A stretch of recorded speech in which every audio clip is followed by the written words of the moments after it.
담양 영축계곡에서 발원한 영산강은 극락강과 항룡강, 지석강과 합류하면서 그 옛날의 나주목과 영산 포구에 이르러 강의 본류를 형성하게 된다.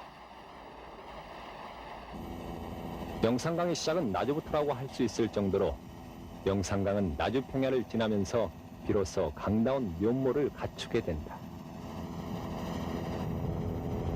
나주는 영산강역의 대평원을 끼고 일찍부터 정치와 문화 그리고 교통의 중심지로 발전해왔다. 육로보다는 강물이 주요 교통수단이었던 당시에 강을 사이에 두고 광활한 평야가 펼쳐있는 나주 지역이 농업과 무역 그리고 문화 이동의 중심 창구 역할을 해온 사실을 상상하기란 어렵지 않다. 일찍이 조선의 부는 삼남에 있고 삼남의 부는 영산강역에 있다는 말을 들을 정도로 영산강유역, 그 가운데서도 특히 나주 평야는 식량의 보고였다. 조선 후기학자 이중화는 그의 저서 택리지에서 나주는 금성산을 등지고 남쪽이 영산강에 임하여 읍지의 지세가 마치 한양과 비슷해 높은 벼슬을 지낸 집안이 많다고 설명하고 있다. 이렇듯 영산강과 더불어 호남의 중심지로 발전해온 천년 목사골 나주는 지금도 조상들의 얼과 숨결이 깃들어 있는 많은 문화유적들을 간직해오고 있다.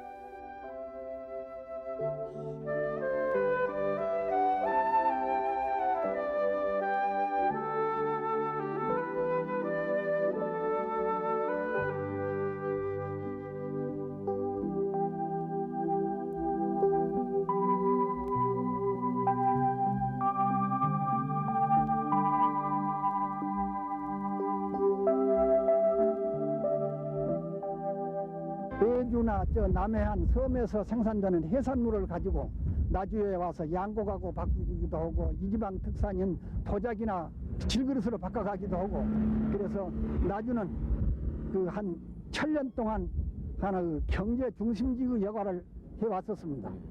옛날에 신라 만렙에는 후백제가 있었고 신라가 있었고 궁예가 후 고구려를 건국한다고 할 때에 궁예는 왕건을 보내가지고 나주 지역을 확보를 해가지고 제가 서남 지역의 전략기지로서 확보를 하려고 왕건을 보냈습니다. 이 왕건은 여기 와서 이릉 한 10여 개 군을 차지해놓고 본게 자기 나름대로 또 야심이 생겼어요. 그래서 나주가 곡식도 많이 난다, 사람도 많다, 인물도 많다. 여기를 기반으로 하면 자기가 궁예를 제치고 후 고구려를 건설하는 데에 결정적인 힘이 되겠구나.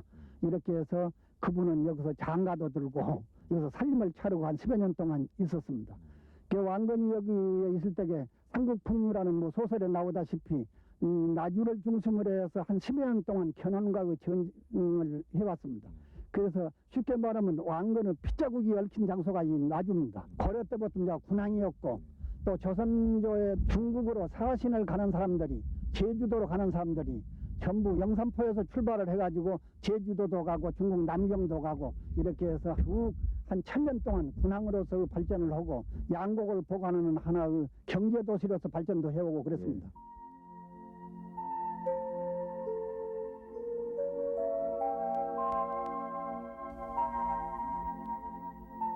전라도 땅 치소였던 나주가 높은 문화 생활을 누렸고 이에 걸맞은 공예품이 일찍부터 발전했음은 당연했다. 나주에서 생산된 공예품 가운데 먹물이 특히 유명하며 그 가운데에서도 나주반은 해주반, 통영반과 더불어 전국적으로 명성이 높았다. 나주반은 잡다한 장식 없이 소박하고 견고한 것이 특징으로 전을 따로 파서 판을 엇물려 접합했기 때문에 상판이 쪼개지거나 휘어지지 않아 나주의 특산품으로 각광을 받아왔다.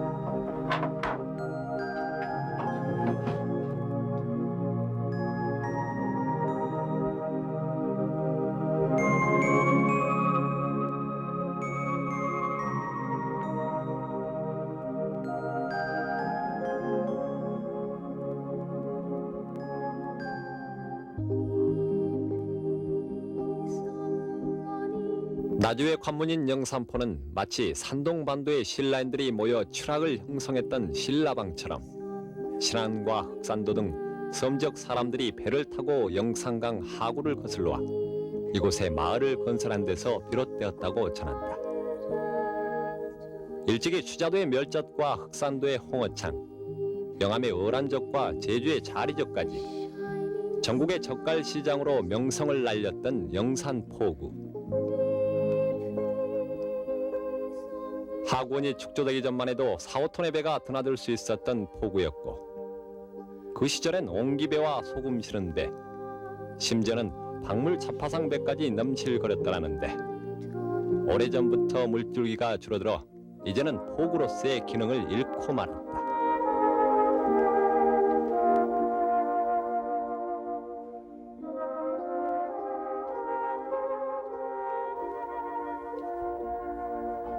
지금도 이따금 이른 새벽부터 어물시장이 서기는 하지만 모두 육로로 수송해온 것들이어서 어디서고 옛날의 영화는 찾아볼 수 없다.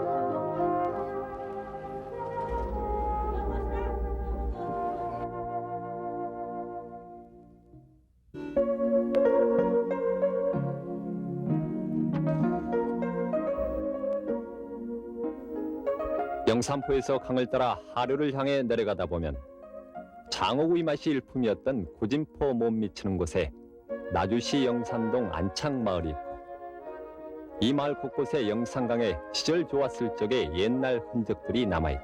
예, 그럽니다. 용진단입니다.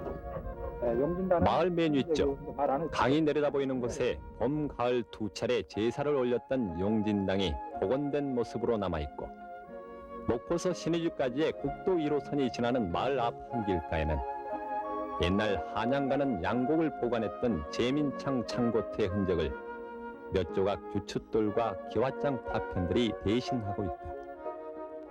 여기가 제민창이 아주 컸는데 2만 녀석의 그 양곡을 보관했을 장고였는데 현재 지금 앞에 보이는 이런 돌 또는 저는 주춧돌 이런 돌들의 그때 당시 유구입니다. 그래서 이런 것이 그 전부 제민창에 관계된 돌들이죠. 그때 당시 여기는 영산강변이기 때문에 세곡을 수집하기도 좋았고 수로를 이용해서 서울로 옮기기도 좋았기 때문에 여기가 있었습니다. 영산강변의 풍치 좋은 이 마을 한쪽에는 또한 이조 중엽의 뛰어난 문장가요 정치가였던 미수 허목 선생을 취향한 미천소원이 이조 숙종 때 이 지방 유림들의 손으로 건립돼 오늘에 이르렀으며 선생의 고고한 선비정신을 따르는 후손과 후학들이 이를 보존하고 있다. 전체 816장, 816장. 한번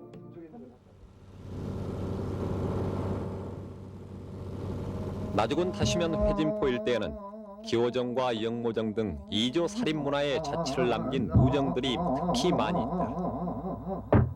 나주 임시의 중시조인 임봉 선생이 세웠다는 영모정 입구에 조선왕조 500년 동안의 가장 뛰어난 천재 시인으로 너무나 잘 알려진 백호 임재 선생의 기념비가 우뚝 서 오늘도 말없이 흐르는 영산강을 굽어보고 있다. 그는 일찍이 사색당쟁으로 써가는 선비사의 염증을 느끼고 벼슬길을 그만둔 뒤 옥통소와 검은고를 차고 자연을 벗삼아 천하를 주류한 쾌거리였다. 39의 짧은 나이를 살다 갔지만 끝까지 파벌 당쟁에 휘말리지 않고 자주 독립 사상을 견지한 반지성의 아웃사이더였는가 하면 마지막 벼슬길인 평안도 부사로 부임해 가면서는 송도에 있는 기생 황진이의 무덤을 찾아 그녀의 죽음을 슬퍼할 줄 아는 인생의 달인이기도 했다.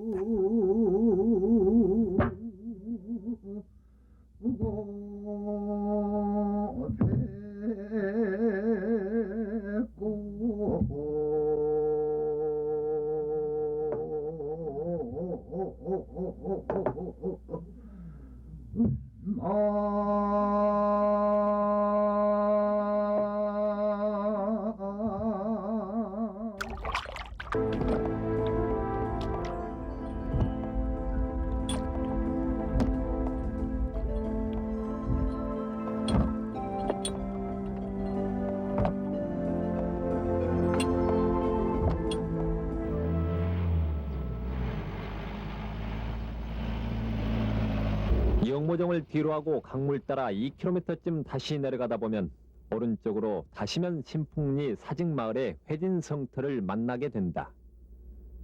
지금은 형체마저 찾기 힘들 만큼 자취가 초라하게 남아있지만 성터 주변에는 동서남북 4방향으로 4개 성문의 흔적이 있고 특히 남문의 주춧돌로 쓰였음직한 커다란 돌 2개가 동네를 지키고 있다. 주춧돌인 것 같아요. 이제 주춧돌인 것 같아. 성의 둘레가 2.4km, 가장 넓은 성 밑바닥의 폭이 14m에 달한 회진성은 몇 해 전 지표 조사를 통해서 이곳이 백제시대의 토성이라는 사실만 확인됐을 뿐 학술 조사가 전혀 이루어지지 않아 정확한 축조 연대나 당시의 생활상은 파악되지 않고 있다. 뭐도 살 것이 가시죠. 올라가 보면 성 그대로 보존돼 있어라서. 보존되는 게 볼 수 있어요? 예, 연속적인 능선을 따라가지고. 예, 쭉 둘러서, 예.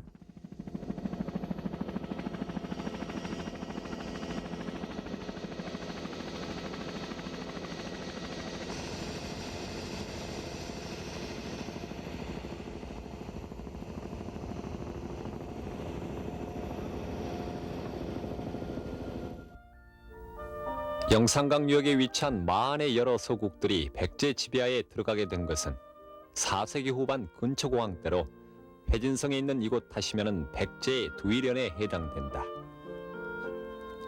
신라와 연합해서 백제를 멸망시킨 당나라는 두일연에 대방주를 설치하고 이곳 회진성에 그 치소를 두었는데 당시에는 죽군성이라고도 불렀다. 이처럼 회진성터는 백제 때 축조돼 조선 초기에 이르기까지 이 일대의 정치 경제 중심지 노릇을 해온 유서 깊은 것으로 우리나라 성곽 연구뿐만 아니라 역사의 실체를 규명하는 데도 귀중한 자료가 될 것으로 평가되고 있다. 이 성은 아직까지 학술적인 발굴 조사가 이루어진 바 없을 뿐만 아니라 문헌 자료를 찾아보더라도 당시 이 일대에 백제의 두일현이 있었다는 사실 이외에 성 자체에 대한 언급은 전혀 되어 있지 않기 때문에 성의 성격을 정확하게 말씀드리기는 쉬운 일이 아닙니다. 그러나 지금까지 전남 지역에서 조사된 바 있는 190개에 달하는 성 중에서도 대단히 드문 토성 중 하나라는 점에 있어서 상당히 중요한 성이라고 생각을 하고 있는 것입니다. 우리나라에서는 삼국시대 이후 쭉 그 성이 쌓아지고 있습니다만은 거의 대부분이 석성이고 백제 초기에만 토성이 만들어지고 있기 때문에 이 성 자체가 백제 초기까지 올라갈 수 있는 가능성이 대단히 높다고 판단이 되는 것입니다. 만약에 이 성이 백제 초기까지 올라가는 드문 토성이라면은 전남의 고대 문화를 규명하는 데 대단히 중요한 역할을 할 수 있을 것으로 판단이 되는데요. 지금까지 전남의 고대 문화는 영산강 유역의 옹감묘를 중심으로 해서 이루어져 왔습니다. 그러나 당시의 생활유적인 이 성이 발굴이 된다면 당시의 다양한 생활상과 사회상을 밝혀낼 수 있을 것이고 또한 지금 문제가 되고 있는 삼국사기와 같은 초기 기록, 즉 전남 지역이 백제에 병합되는 시기가 그와 같은 문헌에 나타나는 대로 백제 초기에 이루어진 일이냐 아니면은 고고학 자료에서 지금 추정할 수 있는 바와 같이 대형 옹감묘가 축조되는 백제 후기쯤에서야 비로소 이쪽이 백제의 지배 아래 들어가는 것이냐 하는 중요한 문제를 해결할 수 있는 단서가 제시될 수 있을 것으로 판단이 되는 것입니다.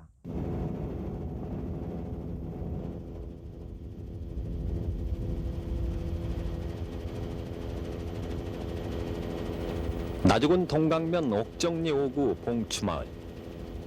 영산포와 다시를 지나온 영산강은 이 봉추마을을 거의 한 바퀴 휘돌아 몽탄나루로 빠져나가면서 큰 강줄기에 하류를 형성하게 된다. 봉이 새끼를 까서 안고 있는 형국이라 해서 봉추로 불리운다는 이 마을은 조상 대대로 영산강변을 터전 삼아 농사를 지은 전형적인 농촌 마을이다. 현재는 30여 호 농가에서 400도락쯤 되는 농토를 일구며 살고 있다. 들판은 넓고 기름져서 동화실이라 부르는데 동화실 쌀밥을 먹은 사람은 송장도 무겁다는 우스갯소리로 봐서 이 마을에서 생산되는 쌀이 대단히 기름지다는 것을 짐작할 수 있다.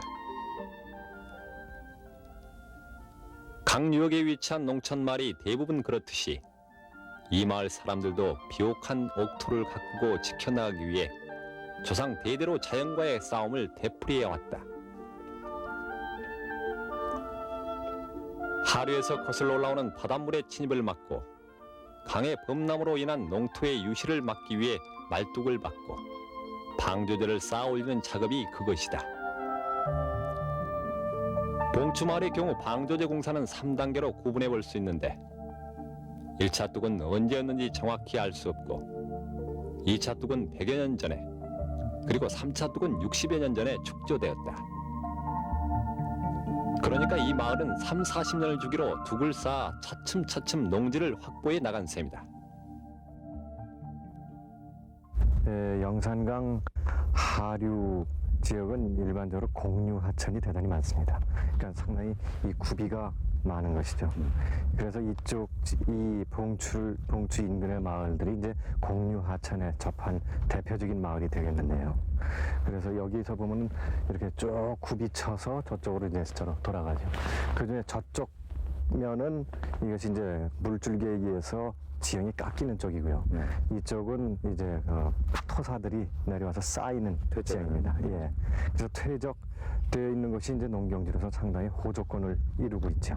그러니까 이 땅을 이렇게 파보면은 이 영산강 상류서부터 이렇게 쭉 내려왔던 토사들과 토사들의 층이 있고 다음에 그 해성리토 뻐르게 층이 있고 이것들이 층층이 층위를 이루고 있습니다. 이러면서 이제 수도작에 있어서 상당히 좋은 농경의 조건을 만들어낸 것이죠. 하류 지역에서의 영산강의 의미라면은 한편으로는 지금 보시는 것처럼 농경에 필요한 토양을 이렇게 마련해 주었다라는 측면, 이것이 하나 있겠고, 또 한 가지는 끊임없이 이 농민들을 괴롭혀왔던 건 해수의 침투입니다. 이를 극복하기 위한 것이 그 뚝을 쌓고 해수가 더 이상 침투하지 않게끔 하는 것을 상당히 오랜 세월에 걸쳐서 단계적으로 해서 현재까지 농경지를 갖다가 이루어 나간 것입니다. 갯벌을 막아 농토를 일구기 위해서 힘든 노역이 불가피했던 이 마을 사람들은 일찍부터 서로를 돕는 강한 협동심이 필요했다. 우땅산이나 아랫땅산 또는 할미당산이나 하라비당산, 형두레 아우두레니 하는 풍속은 서로의 도움을 필요로 하는 농촌 생활에서 비롯됐고, 특히 봉추마을 사람들은 농사지을 때 부르는 들노래나 둑을 쌓기 위해 말뚝을 박을 때 부르는 말박기 노래 등을 만들어냈다.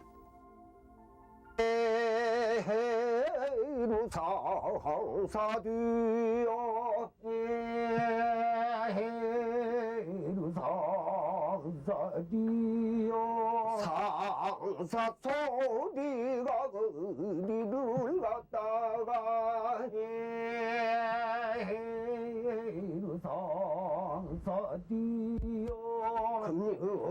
금년저금에 또 돌아왔네. 농여라고 이야기하는 것은 그 농사를 지을 때 피로를 들고 노동력을 제고하는 그런 기능이 있습니다. 때문에 그 영산강 유역은 농경지대이기 때문에 농사를 지을 때 부르는 민요가 무척 많고 또 다양합니다. 그래서 그 가락적인 측면에서도 보면은 이제 그 논매기 시작할 때 늦은 진양조로 시작해가지고 중머리, 중중머리까지 이렇게 가고 있고요. 또 노래의 종류도 예를 들면은 못질 때도 부르는 노래, 그 다음에 모를 심을 때 부르는 노래, 그 다음에 논멜 때는 들노래라고 해서 긴 소리, 그 다음에 덜레기 소리, 또는 잦은 덜레기 소리, 뜰머리, 돈들타량, 그리고 이제 그 논을 다 메고 나면은 그해 농사 장원어는 상머스머 소옥에다 태우고 집으로 돌아오는 그런 장원질이라는 것이 있습니다. 이런 노래들이 불려지고 있는데 이렇게 다양한 노래는 다른 지역에서는 볼 수 없는 그런 특징이라고 이야기할 수 있습니다. 그러나 뭐니 뭐니 해도 남도 민요 가락의 바탕이라고 할 수 있는 육잡이기조를 바탕에 깔고 있기 때문에 다른 지역에 비해서 흥겨웠고 구성지고 멋들어진 노래다. 이런 것들이 이쪽 근방 영산강을 끼고 이것이 전승되고 있다는 것, 이런 점에서 영산강이야말로 남도 예술의 또 본고장이라고도 이야기할 수 있습니다.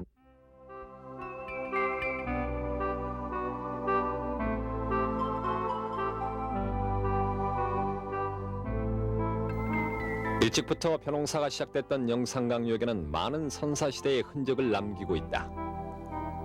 영산강 하류 위치하면서 월출산 서북쪽에 자리잡은 장천리 선사유적지는 지난 84년 목포대학 박물관의 발굴 조사를 통해 청동기 시대의 집자리 유적으로 확인했다. 이들 주거지의 평면 형태는 원형에서 타원형이고 직경이 4.3 내지 5.2m의 수열 주거지, 즉 움집토로서 당시 조사에서 수열 주거지가 7기, 고상가옥 1기가 발굴됐다. 이곳에서 출토된 유물은 토기와 석기, 청동기 등으로 당시의 생활은 농경의 바탕을 두고 영산강 유역에서의 고기잡이와 사냥 채집으로 이루어졌을 것으로 추정되고 있다. 이곳 장천리 선사유적은요, 그 청동기 시대에 해당되는데요. 대충 기원전 4세기 내지 5세기경에 해당된다고 봅니다. 이곳 유적은 바로 영산강 하류에 인접하고 있습니다. 그 월출산 서북 지역에 위치하고 있습니다만 이곳 유적에서는 그 집단 칠학지가 발견이 됐습니다. 그 중에서 약 한 20여 기의 주거지가 있었습니다만 일부는 파괴되고 주거지 윤곽을 확인할 수 있었던 것은 수열 주거지가 7기, 그 다음에 고상가옥이 1기가 조사되었습니다. 근데 이곳 유적의 그 중요성으로 든다면요, 그 전남에서 처음으로 집단 주거지가 확인된 점과요, 그 고인돌에서 청동기가 발견된 그런 점을 들어서 이 유적의 중요성을 들 수 있습니다. 그리고 이 주거지 내부의 자세한 내용은 그 전시실에 가서 자세히 살펴보겠습니다. 이 주거지 모양은 그 7호 주거지를 그 모형으로 제작해 봤습니다. 이 주거지의 특징은요, 그 수열 주거지로서 형태가 원형 내지 타원형을 이루고 있고요. 주항에 또 타원형 구덩이가 있고 양쪽에 기둥 구멍이 있는 게 특징입니다. 이와 같은 주거지는 그 청동기 시대 한반도 서남부 지역에만 분포하고 있는 독특한 형태의 주거지입니다. 이것은 바로 그 발굴 출토된 상태를 그대로 재현해 봤습니다.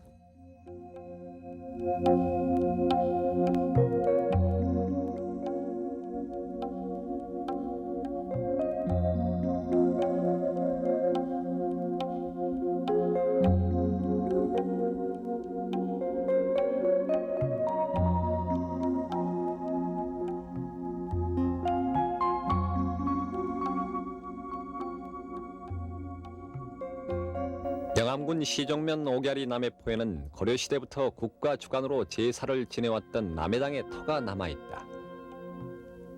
남해당은 동해의 양양, 서해의 풍천과 함께 우리나라 3대 해신당 가운데 하나로 국가의 안녕과 남해안 지방의 풍년을 기원하기 위해 남해 신령에게 제사를 지내던 곳이다.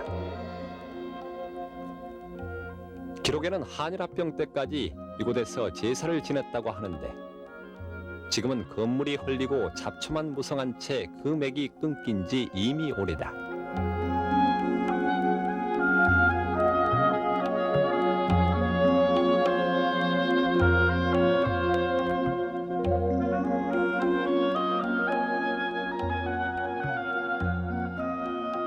영암군 군서면 구림에는 왕인박사의 유적지가 있다. 백제시대의 유학자로 일본에 건너가 야마다 조정의 아스카 문화에 공헌한 왕인 박사가 처음 일본으로 출발했다는 상대포는 당시 중국과 일본을 잇는 국제항으로 알려져 있다. 이중환의 택리지에도 상대포는 서해와 남해를 잇는 곳에 위치해 신라에서 당나라로 보내는 국제선뿐만 아니라 채치원 등이 당에 유학할 때도 이 백기를 이용했다고 적혀 있다. 지금은 간척지를 막아 농지로 변한 지 오래여서 상대포가 국제항이었다는 사실은 이제 먼 전설처럼 느껴질 뿐이다.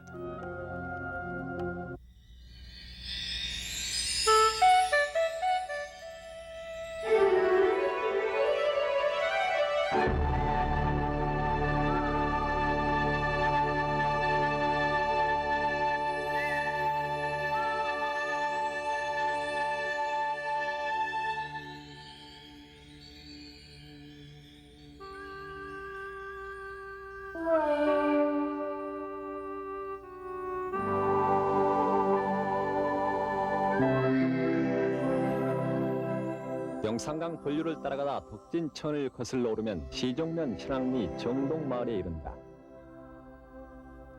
영산강 하류와 셋강인 덕진강이 두 가지를 친 사이에 끼어있는 정동마을은 가옥들이 약간 둥덕진 구릉지 위에 자리 잡고 있다. 영산강 하류 지역의 대부분 마을이 그렇듯이 이곳 정동마을도 강을 타고 역류해 오는 바닷물로 해마다 많은 피해를 당해왔다.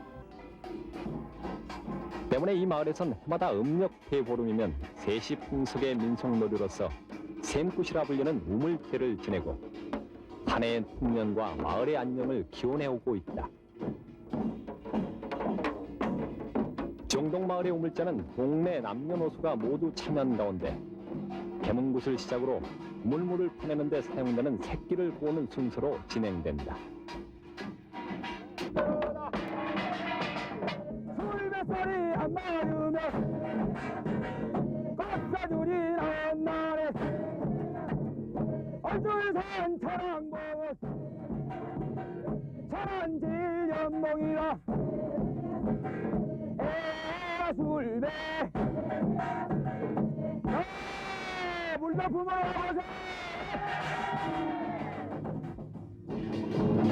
이어 횃불을 앞세운 농악행렬이 마을 한가운데 있는 우물로 향한 뒤 샘굿의 신격인 샘각시를 불러일으키기 위한 신바람 나는 우물굿이 펼쳐지고 전통 유교 의식에 따라 제를 올리게 된다. 제가 끝나게 되면 물이 철철 넘치도록 해달라는 주술적인 의미를 지닌 샘굿의 특이한 농악가락이 울려 퍼지고 이때 동네 사람들이 모두 어울려 한 해의 풍년을 기원하며 신명나는 한마당을 밤새도록 펼친다.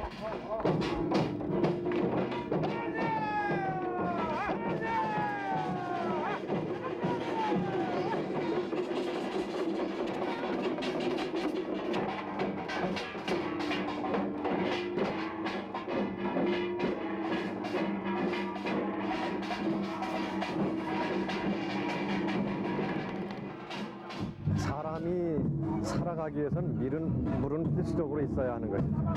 먹는 물, 농사 짓는 물 등등. 그렇기 때문에 한 마을이 서기 위해서는 반드시 물이 어떻게 물을 확보할 수 있는가가 아주 중요한 관건이 됩니다.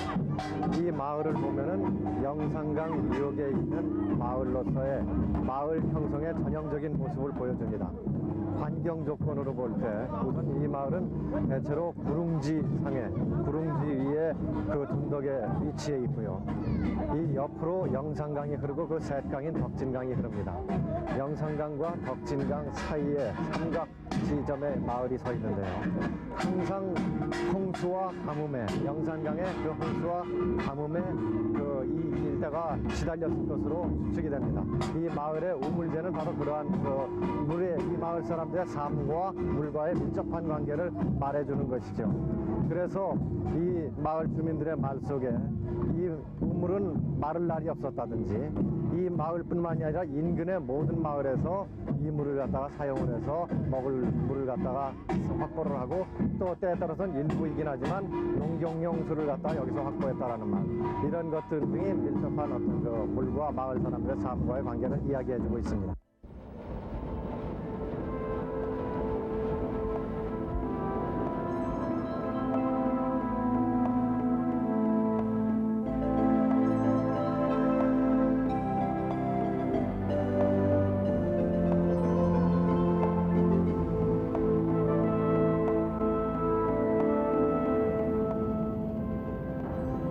기름진 옥토를 일구며 서해로 줄다름치는 영산강은 또 각종 바닷고기와 민물고기가 한데 어울린 수산물의 도구이기도 했다. 구비구비에 형성된 마을 포구마다 당시에 흥청거리던 어부들의 모습이 짙은 향수처럼 아른거린다.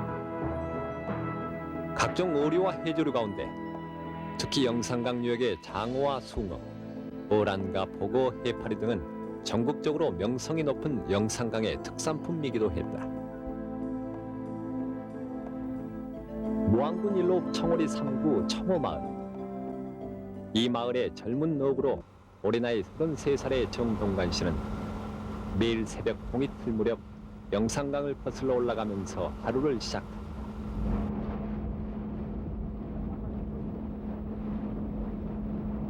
정 씨는 영암 독진강에 있는 자신의 어장을 돌며 밤사이 그물에 걸려든 고기들을 털어내지만 그의 마음은 항상 어둡기만 하다.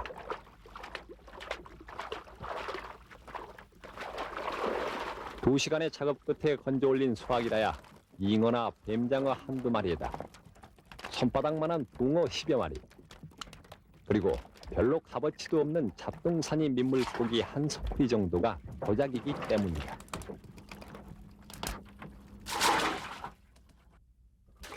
전에 학원 맡기 전에는 있어요. 때는요 실뱀장어, 보고, 병어 많이 나왔어요. 여기가 산란장이었거든요 그때. 아, 그럼 이때 아주 황금어장이었겠네. 예. 학원 전에는 잘 살았죠. 우리 마을에서 시장 같은 데 나가면은 부자 동네에서 나와서 많이 사간다고. 항복이라고 영산강 복, 예, 유명했어요. 그 고기 잡고 나면 이제 숭어가 올라와요. 참숭어. 참숭어 산란기 때 잡으면은 비쌌어요 그때. 숭어가 이제 끝나면서 병어가 올라오면서 이제 개숭어라고 있죠, 보르숭어. 예, 그건 뭐 미약가로 몇 개씩 실현했어요. 조상 대대로 어촌이었던 청호마을은 한때 부촌으로 불리울 정도로 고기잡이가 성했지만 학원이 생긴 뒤로는 대부분 어업을 포기하고 대신 양식장을 하거나 농사를 지으면서 생계를 꾸려오고 있다.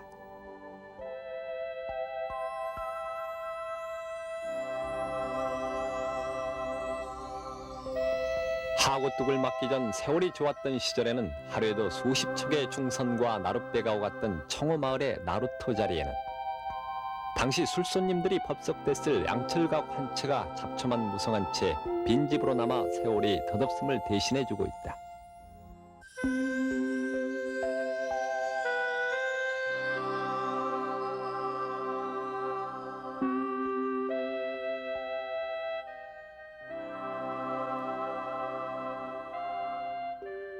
어장을 잃은 어부들의 한을 아는 채 영산강물은 300리길 종착역인 거대한 인공호수 영산호에 닿는다. 지난 81년 영산강 종합개발 3단계 사업의 핵심 사업으로 건설된 하구뚝은 모안군 삼양면과 영암군 삼호면 사이의 바닷물을 가로막아 2억 5,300만 톤의 담수를 저장하게 됐다. 이 영산강 하구뚝의 건설로 바닷물이 범람해 버려져 있던 영산강역의 2만 700헥타르가 옥토로 바뀌었고 해마다 겪는 홍수 피해도 걱정을 덜게 됐다. 또한 하구뚝 위로 길이 4.3km의 목포와 영암을 잇는 육로가 개설돼 서해안시대 개막을 알리는 대불공단의 조성을 앞당기게 됐다.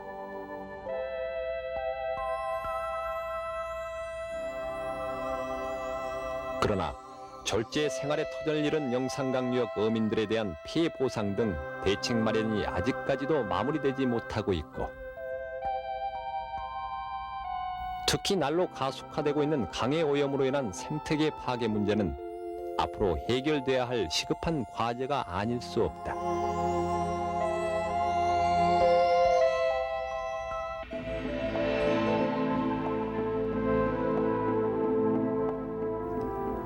서남해안 제1의 항구도시 목포는 옛부터 각종 물산의 집산지요 해상교통의 중심지였다.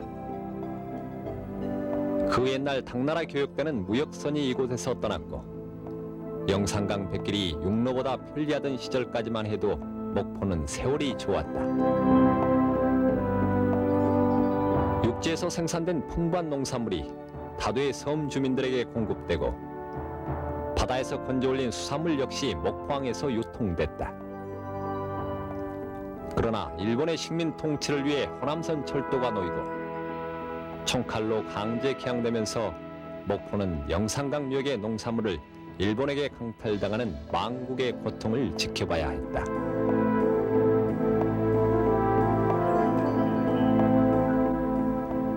그러나 개항 100년을 앞둔 목포는 이제 변하고 있다. 내항을 드나드는 각종 선박의 고동소리와 선창의 부산스런 모습, 그리고 음악, 미술, 문학 등 시민들의 수준 높은 서정성이 한데 어우러지면서 목포는 지금 새로운 시대를 맞이하고 있다. 더구나 공업항구로 탈바꿈하기 위한 건설의 역사가 지금 대불공단에서 힘차게 추진되고 있어 모자나 영산강의 풍부한 물줄기가 기계를 돌리는 고급 용수로 이용될 때 목포의 21세기는 더욱 응비할 것이다.